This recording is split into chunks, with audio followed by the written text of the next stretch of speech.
Boss Marathi season 6मध्ये तुमचं सर्वांचं स्वागत आहे आणि सर्वांना नमस्कार. तर बिग बॉसच्या घरामध्ये जेव्हा पब्लिक घरामध्ये आलेली होती तेव्हा इथे बिग बॉस स्वतः विशालचं वर्णन करताना इमोशनल झाले होते. कारण इथे विशालला म्हटलं गेलं की तू म्हणतो की स्ट्रॉंग आहे, मला काही फरक पडत नाही, मी कधी इमोशनल होत नाही, दगडालासुद्धा पाझर फुटतो. आणि हळूहळू करून टोळीतले एक एक सदस्य जेव्हा घराबाहेर जाऊ लागलेले, कुठं ना कुठं विशाल खचत होता आणि कधीच म्हणजे त्याच्यासाठी कोणी स्टँड घेतला नाही. पण बिग बॉस नेहमी तुझ्या संगती उभा आहे असं म्हणताना बिग बॉस दिसणार आहे.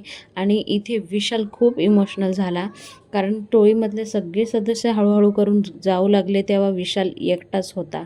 इथे तेव्हा बिग बॉस म्हटले की विशाल तू कधीच एकटा राहणार नाही, तुझ्या संगती नेहमी बिग बॉस असणार आहे. तर हे सर्व झालेलं आहे बिग बॉसच्या घरामध्ये. तुम्हाला काय वाटतं जरूर कमेंट बॉक्समध्ये कमेंट करून सांगा. कोण स्ट्रॉंग आहे, कोण विनर होणार आहे ते सर्व सांगा. पुन्हा भेटूया नवीन व्हिडिओ सांगते. तोपर्यंत बाय बाय. थँक्यू. जय हिंद, जय भारत, भारत माता की जय. वंदे मातरम.